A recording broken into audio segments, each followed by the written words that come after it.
to you. Awesome.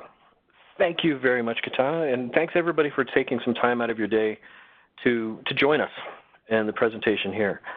Now, if we take a look at things and get a little bit of background for the time that we'll have together here, this is the second, and who knows how much of a series we'll pull out of this, but the second of a series of presentations that we have that are in here to talk about BIM management. We had one previously, big picture, talking about a bit different things. Because of the overlap between the different sessions that we're having through here, as we're looking at things, the first part of what we'll be doing today in working through the presentation is to go in and start off with a review, overlapping, again, with what we did previously to provide context for the other pieces coming forward. If you were there before, some reminders of what we had talked about previously. If you were not at the previous BIM management session, then this will be, well, maybe the Cliff Notes version of just some broad overview of why and what for BIM management. What are we doing? What do we have for possible strategies to deal with software, to deal with people, some things along those lines. And then we'll start to get into some newer topics of so what next, what now? And the idea of the differences between strategies versus tactics and making that transition to progress, making progress, taking action and moving forward with some of these different initiatives that you might have come up with. So that's our overall intent of what we'll be going through in the session and the time that we have here. As was mentioned before, if you've got any questions or things that are coming around, please do enter them into the chat panel, into the Q&A pane. We'll deal with them at the end. As such, if you do have those questions, knowing that we're working them into the end of our time today, please do be descriptive. If you say, what did you mean by that? I'm not going to have any context behind that to understand how to work with and answer the question, work with something through there. So let's be descriptive as possible to make it as easy as possible to work through those questions at the end. From there, the background that I'll bring to this, my role in the company as the director of our Building Lifecycle Solutions team is to work with our trainers, consultants, people that do all sorts of work of anything related to buildings, whether it's design, construction, facilities management. That's all teams that we've got and people that we have working through here. I've been with IMAGINiT for, it's just over 20 years now. And in the context of BIM management, it was essentially my role prior to joining IMAGINiT. Was one of those people that had all sorts of hats on, some BIM or CAD management, some IT work. There's all sorts of things that we have to do in that role. And taking that and applying that knowledge and understanding of what things were to all the time that I've had here and turning into the spot as time has gone on to managing the people that are continuing to help out with that while still personally assisting and providing some insight guidance to our customers through this process. One of the things we looked at previously was the idea of what is a BIM manager? What are the roles and responsibilities, the duties of a BIM manager per se? This came from the AEC UK standards documentation. It's been around for a while, but trying to identify the differences between what are the duties and roles of somebody who's got the title of BIM manager versus a model coordinator or a model manager, the Revit lead on a particular project versus the modeler themselves. And there's overlap through here. You might find that you personally have, if we look at everything through here, you do it all. You do the BIM management roles, but you are also involved with production work, and you are also involved with managing and helping other people on their production. You might have everything that sits under here, and that's not going to be completely unusual at all. We all wear multiple hats as we're working through this BIM, Revit, design technology world. Your particular duties may be a mix of these, but it's a nice way to start as far as thinking about things of when I'm doing a job duty X, Y, and Z, is it more involved with what could be defined as BIM management, or is it more modeling or coordination level efforts? And just putting some structure around all the different things we do. I've got 50% of my time's on strategic things, that's BIM management, and the other 50% of my time's production work, because that's the size company we are. That's what we need to do to be able to be productive. That's fine. Just identifying and setting those things in place. From there, if we're looking at this and saying, well, the BIM management part, we'll focus on more of those things that are in that green area. It's all about strategy and how do we implement things and how do we take an idea of a concept. If we go either now or years back or whatever, and we said we're going to change from AutoCAD to Revit or whatever the thing might be. I'm going to be bringing in virtual reality into our practice. I'm going to be things that you have going on. We need to figure out what's our strategy behind that. Why are we going to do some of these things? And what might be the process for us to be able to go through and implement some of this change? So after talking about these types of things, we turned around and said, great, well, here's something, screen cap it if you want to, whatever. But this is the IMAGINiT process that we have for implementation services, for helping our clients work through some level of change, taking on a new process, taking on a new piece of software, whatever it might happen to be. It's really these 4 steps. And to a large part, as we developed this years and years ago, we pulled from our experience professionally in the building, design, and construction world. In a classic design project, you'll have conceptual schematic design. That's effectively the definition phase. You're planning things out. You're thinking about things. You're figuring out what way is going to be north and how is this building going to be oriented towards north, things like that. And then we move from there into design development, or in here what was called the development stage, just development, and starting to get some better resolution to things. We're actually building content. We're getting more detail into it. Construction documentation turns into what we'll have for a pilot project. Let's try it out on this new software, this new process on a real job, a real thing, and put it through its paces. And as we're doing that, make sure that we're identifying and resolving any of the issues that might come up during this process. Get it real.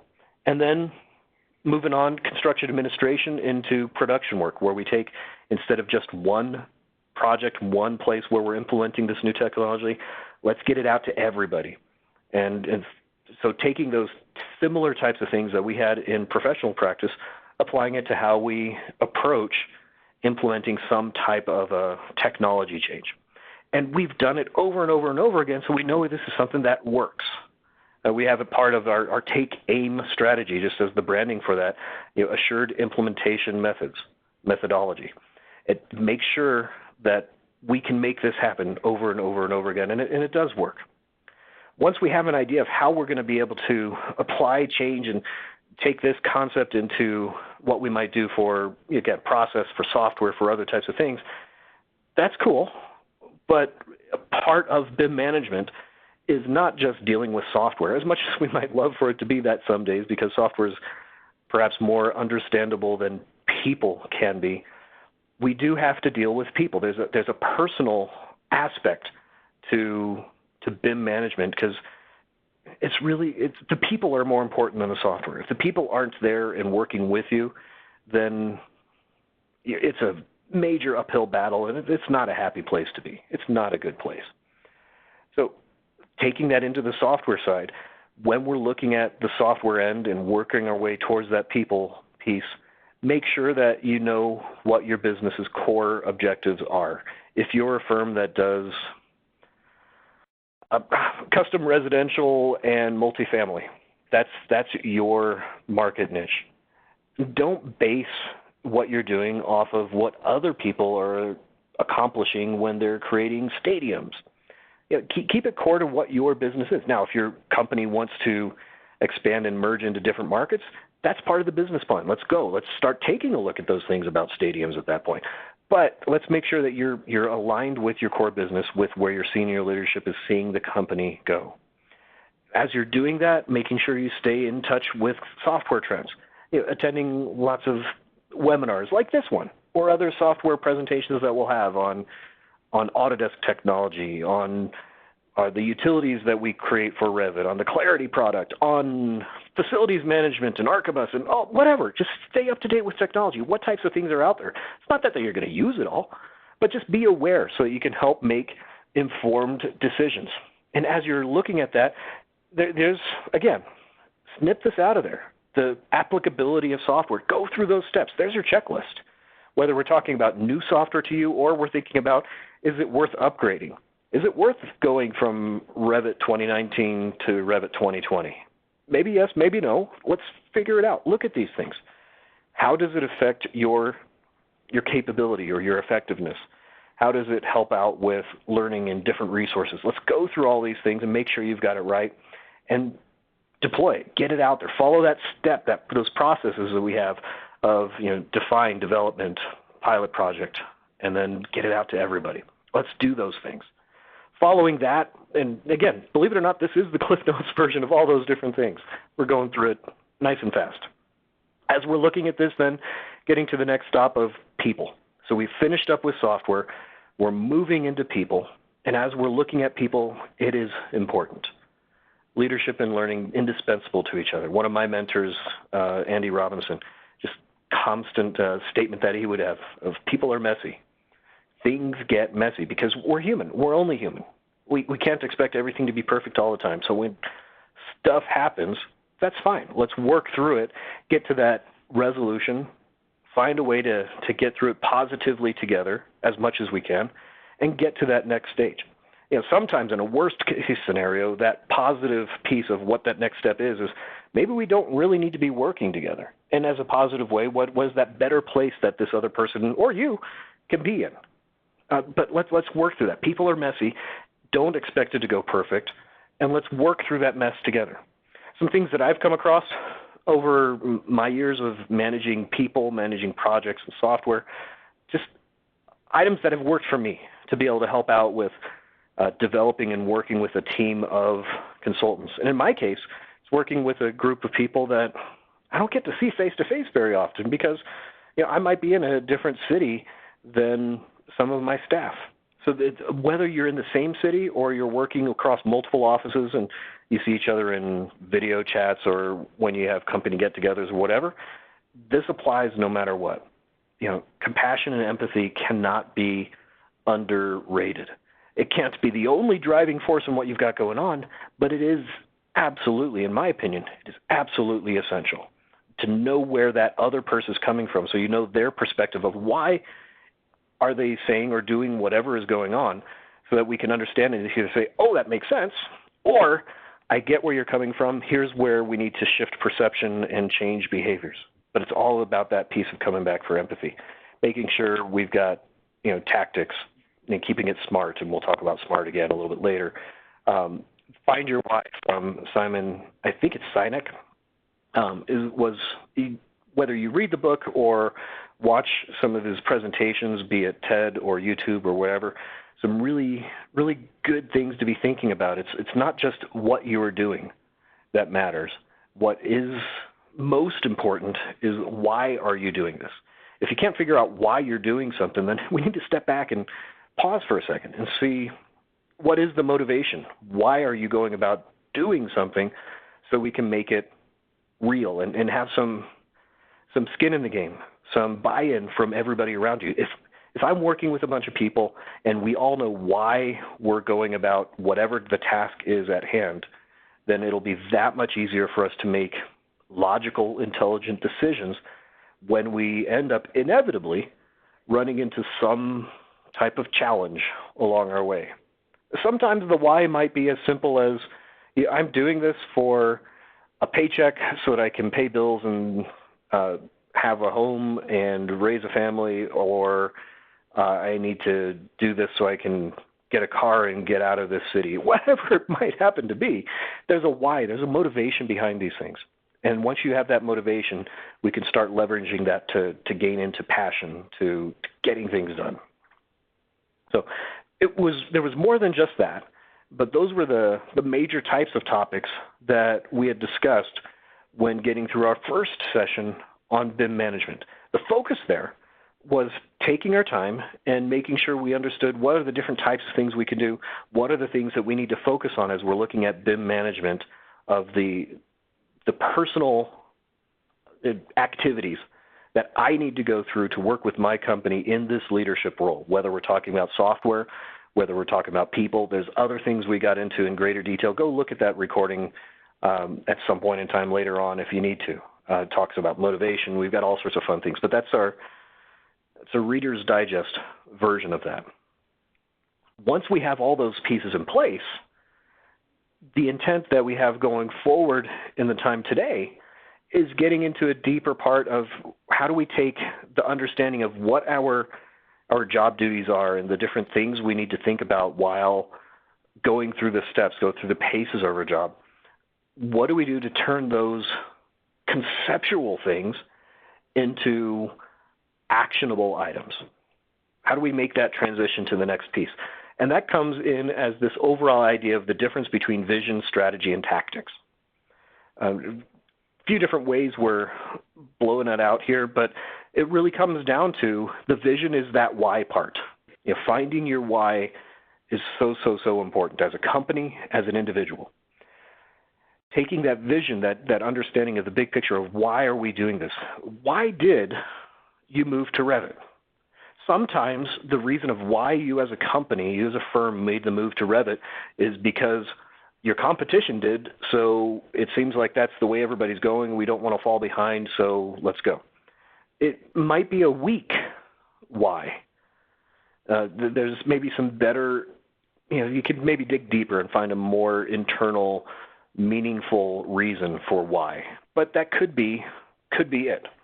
Sometimes the why might be we're going to Revit because we need to make the move towards a more sustainable future in which we are less carbon producing, greener environment, all these things. And by moving to a Revit or a BIM environment, we now have a model that we can analyze for effectiveness, for energy optimization, for opportunities for solar power generation, for all these different things. We're going to Revit so we can make a better world. Okay, that's a big audacious statement, but there might be some sort of a why in there. Know what that is. Once you have the why, the strategy is, okay, now what are we going to do?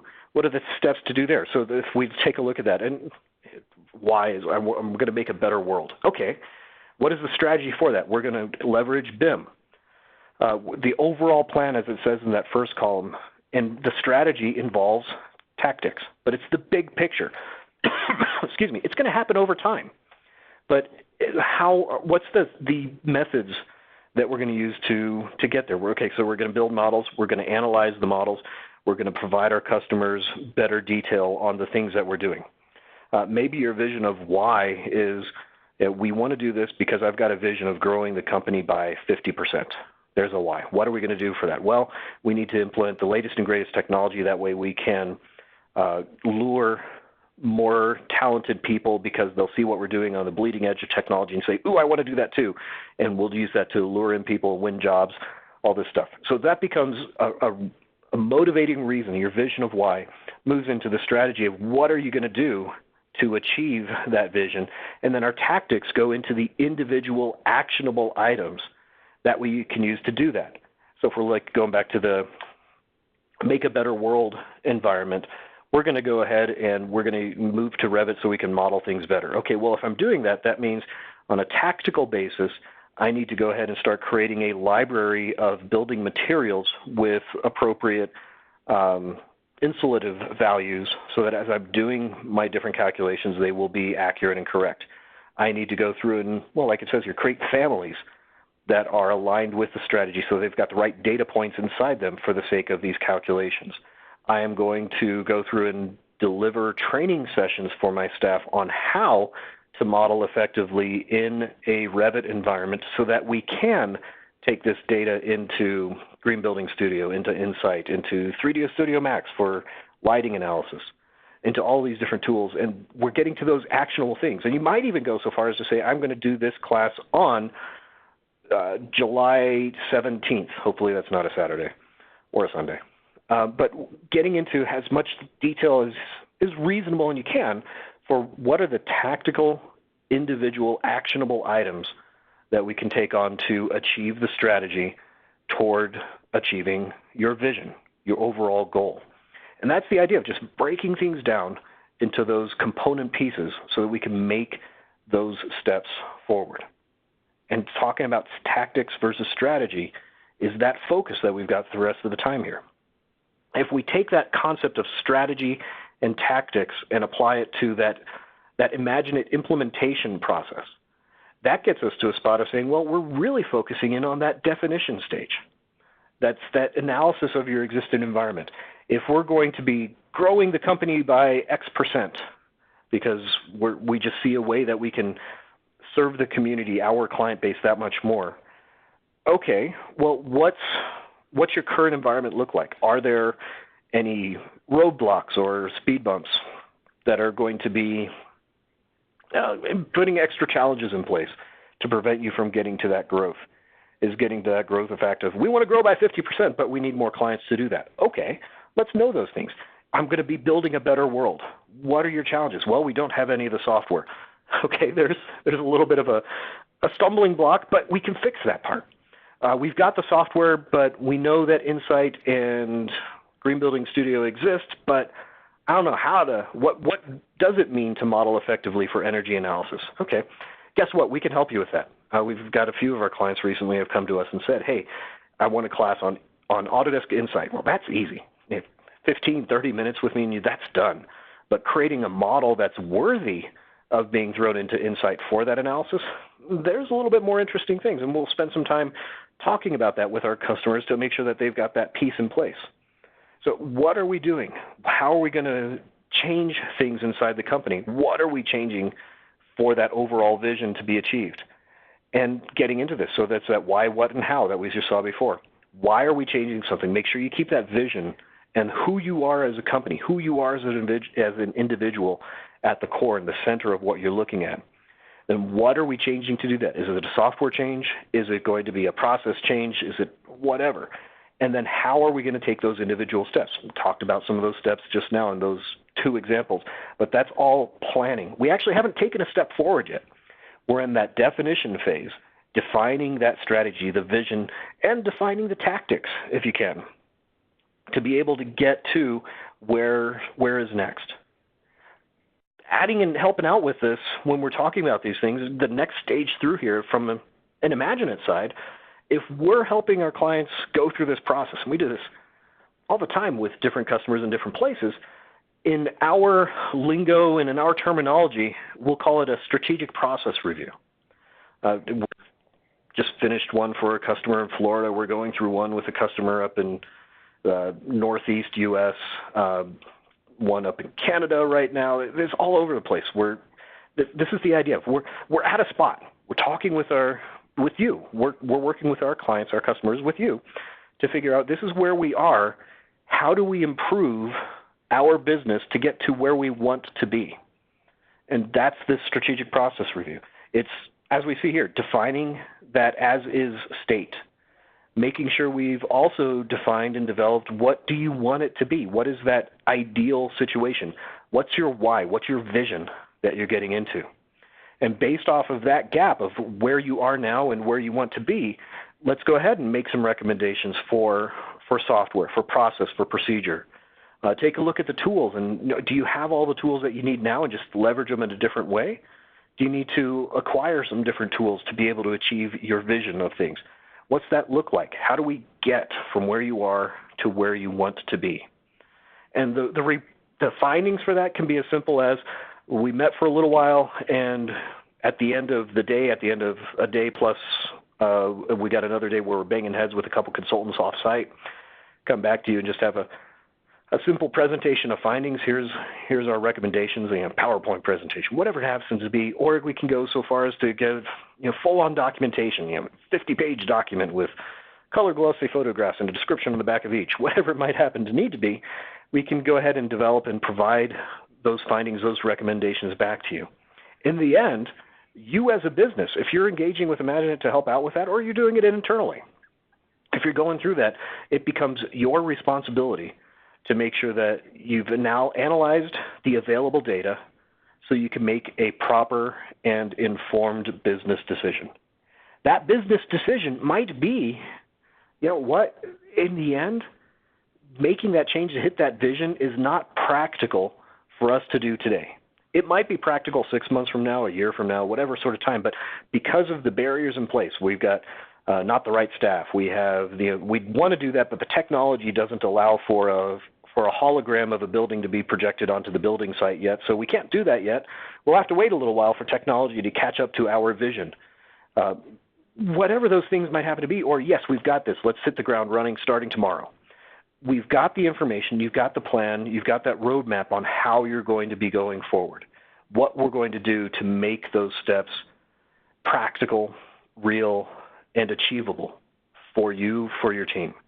Again, whether you're doing it for yourself, whether you're engaging with IMAGINiT to be able to help out with that, changing and getting that plan together is critical, and it's based off of an honest and clear understanding of where you are now, getting past as much as you can any of those personal biases that you might have, getting that outside vision into your company if you need to, and then turning around and saying, well, how do we bridge that gap of where we are and where we want to be?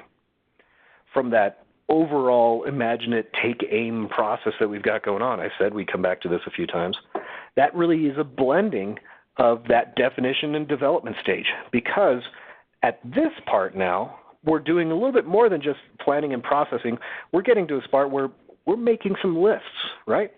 We're taking some lists of here's the gap, here are the specific steps that we can take to either completely bridge the gap or get ourselves moving in the direction of bridging that gap and moving toward that goal, that vision that we have. An interesting thing just from a human psychological part of just the mind and emotions and how things go, I haven't quite worked out exactly how all this goes into a company, but when we're looking at goals and objectives and what we want to do as a person or as a company, the fun, and maybe I'm a little psycho when it comes to this, but the fun that we have in chasing after these things is not in actually hitting the goal and saying, great, I'm done, and now it's time to retire. It's not that so much. It's that path that we have of learning and striving and going through the challenges of where I am now and where I want to be. It's that process of the walk down the yellow brick road that is the exciting piece. It's not just final achieving the end goal. I don't remember who it was. There was a baseball player who, they won, the World Series, and his statement at the end, he was holding the trophy, and is this it? Was one of the statements. It was like, I spent all that time and had all these efforts and things to go through, and there was the struggle and the teamwork and the camaraderie, all these things that were there. It was phenomenal. It was wonderful. And now that I hit my goal, it's a little bit of a letdown because the pathway, the challenge was going there. So as we're doing all this, where does it come back into the business? I promise I'm getting there. Where does it come back to you as a business gets into that spot of just because we've achieved that first goal doesn't mean you can't set the next goal, the next piece of that vision. If your vision is we need to build better buildings to improve the world that we live in, let's just go with that. That's going to be an ever-moving target. So as we're looking at this list that you'll be taking and how long will it take to get these things done, who's going to do it, what is the benefit that we're looking to get out of this, and as we make all of those steps along the path, what you'll find is that the target of what you can do is going to be constantly changing because construction methods and means will be constantly evolving and improving. The process of using software and technology to design buildings will be constantly adjusting and improving. So we'll always be able to do more and more and more as we're going along that path of we need to make better buildings. Do as well, do the best that you can now with what you know. And when you know better, do better. I don't remember where that quote came from. Honestly, it's not me. It came from somebody else. I can't give it attribution to somebody else now, but it's always stuck in my head when I read it one day. And it's a great way to be thinking about things. As we're defining and developing our solution, let's keep iterating through that process to do it. And when you're looking at that list, be specific with it. Don't just say, yeah, we've got these things and keep it as a narrative. Go through and generate a spreadsheet, a punch list. I mean, if we're going close out on a building, you've got a punch list. and you're putting your little red stickers on all the things that need to get fixed in the building, or whatever might happen to be the case. Let's do the same thing with these processes. In the IMAGINiT world, we'll call it a content delivery list. We've got spreadsheets of things that say, hey, if you're moving from X to Y in software, or you're implementing a new technology, we're changing it from CAD to Revit. There's a lot of those happening today. If we're doing that, let's take a look and say, here are all of the things that need to be built over time. It doesn't have to all be done right now, but here are the things that do need to be done. And let's establish, I've got these annotation symbols, I've got those component families, I've got these system families, I've got those view templates and filters and all these things that would go into a Revit template or a content library, and establish this is what we know we need. At some point in time, you'll revise that list because you either completed things or you've found out, oh, wait, we can do that. Let's add some things to the list. It's going to be this constant evolving thing, but a name of what it is, who's responsible for building it. If you're engaging with Imagine on things, is this something that Imagine is going to build and configure for you? Or is it something that now that we've identified it needs to be done, you say, great, now that I know what my road is, I'm on it, and you take it all. That's fine, whatever. But get that list of what is going to be done, who's responsible to do it, how long do you think it'll take? If I've got 50 door families to make, whatever might be the case, is that a couple hours of somebody's time? Excuse me, is that 2 weeks of somebody's time? So that from a business standpoint, we can plan on that, take into account all the costs of business of that person's overhead rate and what are we going to pay for that person to do these things and what impact does that have on us achieving our deadlines and goals for these other projects if we take Bob off of that project so he can create these families. All those different things that are there. And make sure there's some level of agreement on what that time is. Sometimes it's a complete stab in the dark. I've never made a window family before. How long is it going to take? Great question. Take a stab in the dark. Do your best. When you know better, do better. And so constantly revise this list. And the key for that one, I wanted to throw a little Nike symbol up here, but I was worried about copyright infringement or something along those lines. But it's just do it. Get to work on that. Stop whatever you were doing that's distracting you from what you should be doing and get to work on what you should be doing. Make sure that everybody agrees that what you should be doing is truly that you're just not, quote unquote, air quoting, wasting your time on something that nobody else agrees with. But let's take those steps. Get it into a list. Mark it off the list as you go. There's, again, psychologically, there's some, I don't know if it's a full-on endorphin rush, but there's a charge that we can get of marking things off a list. And so if we're very specific, it's not just I need 15 annotation symbols. Well, what 15 annotation symbols? Well, I need my own door tag, a window tag, a wall tag, list them all off. And as you do each one, mark it. There's yes, I'm one step closer to where I was, to where I need to be from where I was. You may not be making a grand, monumental change in your entire BIM Revit environment, but a 1% change for the positive is still a 1% change for the positive. It's a little bit better than you were yesterday. Go to the next day, a little bit better than you were the day before. 0.5%, some fraction of something a little bit better than you were before, and it adds up incredibly like you wouldn't believe. Now, sometimes we'll get into measuring it in just a little bit here. We've got to make sure that we understand how and why we're measuring these things to know the true impact of that little change that we made. But it can grow depending on how you can expand that across the rest of your team. Lists will be important. As you're going through that, make sure you're pausing a little bit for some reflection. In the end, when that reality hits you, how big is that list? Is it, holy crap, incredibly daunting? That's entirely possible. Well, let's take what you've got there and put it in a little bit of a hierarchy. Set some levels of importance. What's most important? Is it going to be your view templates? Is it going to be your component families? I don't know. It depends on your status of either of those. Could be hard to tell which is going to be more important, but prioritize it so that we can work on the most important things first and get to the less important things a little bit later on as time, budget, ability, whatever fit. When you need to, yeah, sure, come grab somebody like a manager. We're building content for people all the time, whether it's templates, template reviews, taking a template that was originally created in Revit 2014 and improving and migrating it to Revit 2020. Cool. Find the resources that are out there, leverage them where appropriate to the best of your ability to benefit you personally, to benefit your business, so you can be more effective, more efficient, and achieve that vision, that goal that you have. Grow your business, build a better world, whatever's that out there. But we need that hierarchy so that as you're doing things, maybe as IMAGINiT's doing things with you, for you, that we're all in that same vision. We're all working lockstep together, but that comes through prioritization of what do we want to do when, what's the overall effort. Now, there was a customer that we're still working with right now. We were looking at a content library, and making all the adjustments to their content library was, in the end, with some of the things we were looking at, was going to work out to be in the thousands of person hours of time to get all these things done.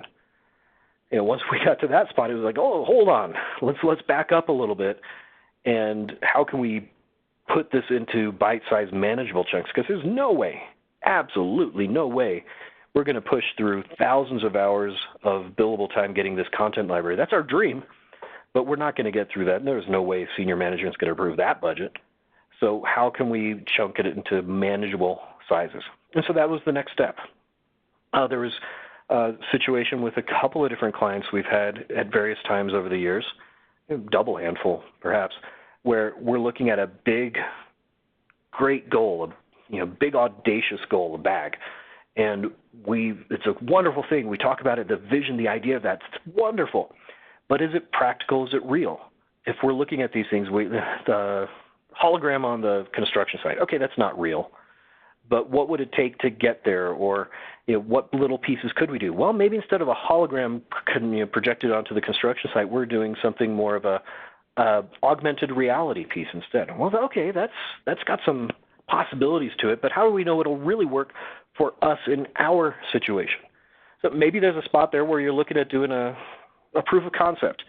Take the idea, the strategy and tactics that you've got for achieving this vision, and instead of doing everything whole hog, find a couple of representative key components to that, and let's do a proof of concept.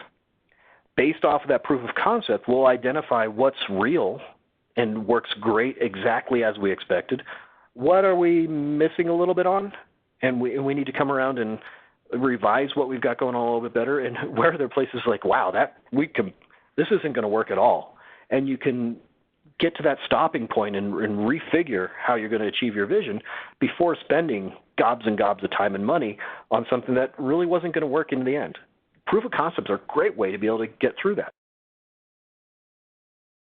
So pause for reflection, get your list together, do a trial of things, get a proof of concept rolling together, leverage resources that are out there, be it IMAGINiT, be it whatever you've got in place.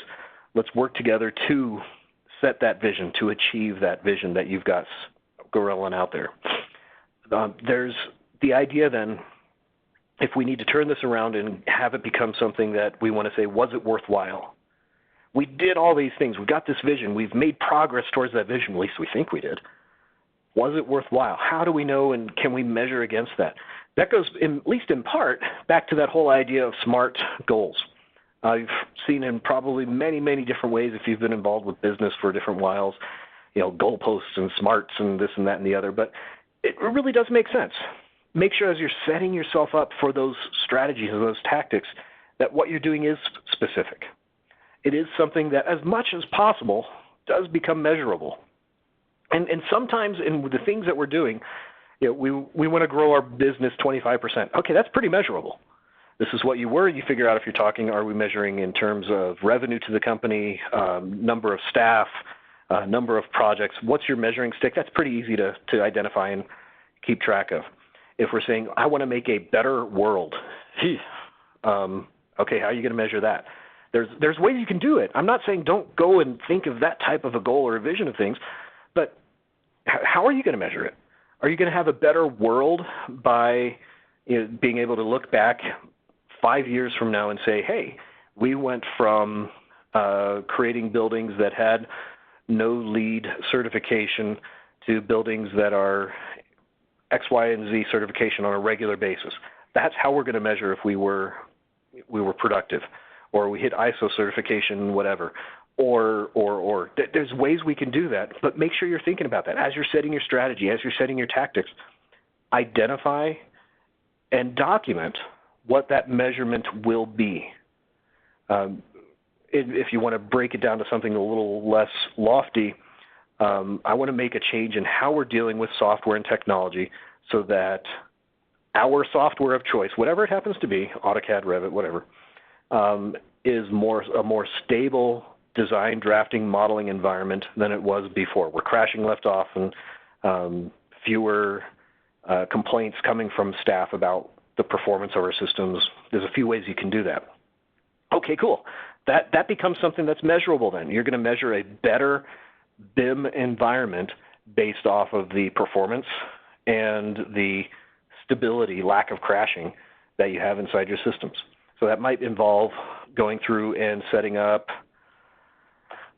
new hardware for people because you found out that we're just underpowered, and that's part of the reason for our crashing. Okay, that might be part of it. We're still running Windows XP. That'll be a problem. If we're coming through and going a little bit further and we're looking at different things and we're trying to figure out these measurements pieces, it's pretty easy to identify how often something crashes because if you're in that BIM management role, model management role, there's no way that somebody's going to crash inside your software of choice without you knowing about it because it's going to be a very loud incident most of the time as you're looking at that. So we can take a look at those things. If we're trying to get a better Revit model, how are you going to find a better Revit model? Fewer warnings? Okay, that's measurable. If you've identified what your best practices are, not using in-place families, do you have fewer in-place families? If we're looking at the coordination or arrangement of the model, do we have fewer groups or design options because you found for your company the way you work that just isn't the way to go? Or maybe it is the way to go and you want those numbers to increase. Whatever those are, take it. We've got a piece of software called Clarity. We just rolled out our new version for 2020 last week, 2 weeks ago, last week. Really recently. Anyway, it's got features in it that would help you track over 60 different data points about your Revit file so you can track them over time and say, are we heading in a positive or a negative direction? Very measurable and very actionable if you see that it's going in the wrong direction. Make sure you're going to get it done by a certain period of time instead of just saying, yeah, we'll get to it someday. Well, okay, that's not important then, is it? It's not really aligned with your vision or something's more important than that vision you're chasing. So get all these things in place so that you can go through that. And then as you're tracking along those measurements, is it having the desired impact? And I got to pause on here every once in a while as you're going through it. Whether you call it continual process improvement or whatever label you want to throw at it, it's the whole idea of, is what I'm doing effective? Or am I just doing the same thing over and over and over again because it's what I'm comfortable doing and it's not really having any great impact on the company, but it's what I'm used to doing and it's what I've always done, so I keep on doing it? No. Pause every once in a while. And speaking personally, that type of change, of changing your personal habits, is crazy difficult for me to do. I'll assume that it's crazy difficult for other people as well. There was a study I was seeing recently where you have to have like it was either a couple of weeks or a couple months of regularly going through a new process. Let's say you want to work out in the morning or in the evening or whatever else. You've got to go through a prolonged period of time of that new activity before that new activity becomes habitual. And it takes effort to get there. There's no denying that part. But if it's worth it, if you've got this vision of growing the company, making a better world, whatever it happens to be, a better BIM environment, if it's worthwhile, we've got to put in some effort to it. And it's difficult, it's challenging, and I find myself falling into old habits all the time and kick myself when I do it, but we've got to get there. And if you're not making progress, figure out, okay, why? Just think about things for a little bit. What's stopping me? Am I just doing the wrong things? Is somebody else actively working against me, or unintentionally or otherwise? What's going on? And then let's figure out now what. Now what might mean you go back to step one and reinvestigate, is my why, is my vision correct? And go on from there. If we're talking about the native stuff inside your Revit file, keep track of that. Whether we're talking about that Clarity software, or we've had many different places where we've gone and helped out with customers in a health checks, where we go through and look at different things in the model, give it green, yellow, red markings of you're good, hey, watch out for this, you're okay, but keep an eye on it, or change this right now, please. Going through and evaluating Revit files, not for the design quality. Design is a very, very subjective thing. And get that out of the way. Sorry about that, folks. We're doing that, and we're saying, okay, well, let's get to these next steps. Let's roll through this. And then, okay, well, maybe it's not what I thought it was. Maybe I didn't even know that we were doing things wrong, but we're looking at the technical quality of these Revit files and identify those things that are important to you. Whether it's Clarity, an IMAGINiT service for a health check, BIM management assistance, all those different things that are out there, what's real inside your environment? And what are those things that you want to keep as a key performance indicator, KPI if you want to go there? What's real, what's happening, so that you can make positive change against those items based off your tactics, your strategy, and your vision. Those are the types of things. Keep a log of it so you can see how are we improving over time. How are these things changing and working with you over time? So a number of different ways we can make all that work and come together. The part I'll, again, reinvestigate here as we're kind of wrapping through this, and the idea of changing and migrating from overall soft skills of BIM management to taking action, and these are the steps you need to take action. I'm not saying you must adopt Comic Sans as your font of choice. I'm not saying that at all. Here are the steps we have, the philosophy and the procedures we have that we go through when we help our clients to make change. And whether you're leveraging us or you're working through it on your own, these are things that work if you apply some focus on it and some effort to it to make positive, impactful change in you personally, in your company, in your division, in your business. Where possible, absolutely, leverage resources, whether they're internal to your company or external. There's times where we're helping our customers with their BIM managers is crazy busy, so we become the mini-me to the BIM manager to help them out with different things. Or BIM manager left because of the nature of the business market we're in right now and need somebody to help fill the gap. There's that content library I was mentioning. Let's build up and get the better content library, but let's chunk it into manageable pieces. And when we're talking about that as a BIM manager, from an IMAGINiT side, we're not really regularly looking to become part of a drafting or a modeling staff. There's other partners and people out there that we can bring into play for that. But if we're helping out with BIM management, there's places where we're on site with a customer once a month just to help out with and advise on different things, and that's perfect. That's all they need. There's places where we're on site with a customer every single week throughout the course of 3, 6, 12-month period of time, because that's the level of need or assistance that our client perceives and needs and wants to engage us to help out. Doing all these different types of things, which you might be doing on your own right now, and that's fine. But it's the whole idea of leveraging people, leveraging resources where you can best to make that impact on your company. I'd love it if we can help out with that, but that's not going to be everybody's reality. Are you handling education? How are you handling education? Do you like face-to-face education? Do you like video recording, live online education? All those things are possible. All those things are things that we can help deliver. Let's get you into that good place. And at the right level for you, whether it's occasional touches.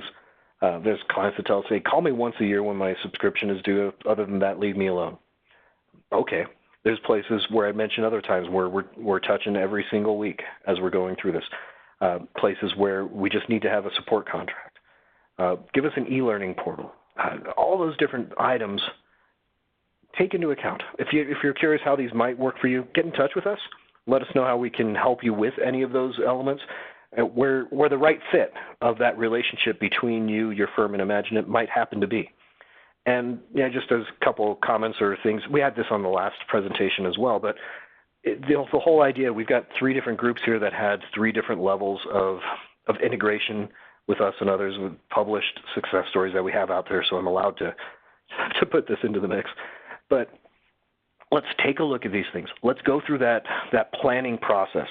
that discovery analysis place to make sure we've got a good established vision of where you are, where you want to be, and why. Once we have that why in place, your vision in place, understand what's the strategy to get there. Is it, let's update Revit, get a new content library, and we're gold? Okay. Is it a bit bigger than that? Is it smaller than that? What's the strategy? We need to move to doing model coordination in different ways so that X, Y, and Z. Okay. And then from there, it's just breaking things down. Vision, break it down into strategy, and you might have multiple components to your strategy. Take your strategy, break that down into actionable items in that tactics, that view of how are we going to make things really happen, and then do it. Sometimes that do it part is going to be the hardest, but that do it piece becomes the most important if you've got your vision and strategy set in place. So with that, I'm going to say thank you very much for everybody that's been hanging out, listening to at least me get onto my BIM management, or maybe in some places just general management soapbox here for a little while, and talk about where we are, where we want to be, and strategies to get there. We'll hold on and give you a second to get some different questions in and see what we've got for your Q&A session here. Thank you, Joe. Looks like we do have one question. Someone is asking that, this is not particularly their job, and it's more the philosophy of upper management. I'm wondering if you can speak to any topics on best efforts to get upper management informed and looking towards these items. Sure. Well, the biggest thing for that is if we look at the piece that I mentioned before about the people aspect of things, understanding context and understanding perspective. If you've got a senior manager, upper management inside the company, you've got these wonderful things that you want to be able to do, and they're just not listening to you. Don't try to keep hitting that same drum over and over again, because at some point in time you may become just loud and annoying and therefore dispensable. That's not a good place to be. Or you'll become just something off on the side and it's just never going to go anywhere. So the big piece to that is really maybe getting back to that why piece. You've got a vision of what you want to do in your CAD, Revit, BIM environment. What is senior management's direction for the company? Now, some things you're not going to be able to get. If I was saying, hey, Mr. President, Mrs. President, whoever you are, I've got a vision of doing all these things, and in order to hit that vision, I need to know what's your salary. Okay, that's not going to happen. There's going to be more confidential aspects of business strategy that we may not always get a direct, detailed insight to. But if we're looking at these things and casting that vision, get with that senior management and say, what is your vision for the company? Sometimes you might get something that's specific. Sometimes you might get something that's wishy-washy, and sometimes it might be, well, I want to get through this next year.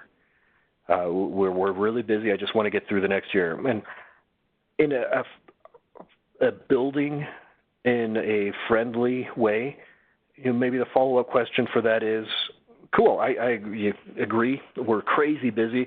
We just need to be able to get through this rush of stuff that we've got going on for this.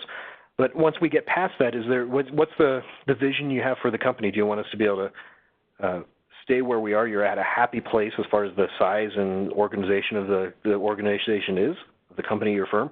Are we at a spot where you're thinking and you want to grow a little bit? What is, if you maybe look at if you've got one, a vision statement for your firm or those types of things, and that gives you an idea of what's the importance. What are the important things that are going through the minds of those senior managers? Once you know what is important to them, excuse me, we can turn around and say, okay, the important thing for the owner is that, I'm going off on the deep end here, but the important thing for the owner is they want to be able to hit enough back-to-back profitable years so they can get their boat and retire. And yeah, that might be the case. Hopefully it's not, but that might be the case. Well, if that's the case, then you can say, well, my vision is to be able to create a more effective staff by implementing these technologies. What's the return on investment of those technologies? We talked about some of those things in the first session. What is going to be the value if we do all these things that's in your mind? How does that impact the senior manager's ability to hit their vision? And if you can make a convincing story and a legitimate fact-based supported story behind that, then you've got a chance to move forward. If you look at your vision and their vision and they do not match, and if you make up a reason for how they could match, you're stretching, and it's a weak argument. That'll be a challenge. That'll be the spot where you say, okay, well, maybe I need to change a little bit of what my vision is, because if we're here and I'm following under the direction of the people that own the company, that's fine. They own the company. They're allowed to do that. Then what can I do with my vision that supports them that also helps me go forward too? So it's all about understanding where they are so that we can align ourselves to that overall goal from that higher in the org chart person. So hopefully that helps out a little bit, but it's all about understanding where that other person is coming from and reaching beyond ourselves for that. Wonderful. It looks like those are the questions we have now. There are a couple more. I've responded to you guys directly and will respond after the webcast. Again, this was recorded and it'll be sent out to you in an email, and we'll have a copy of it on YouTube. Thank you, everyone. Thanks, everybody.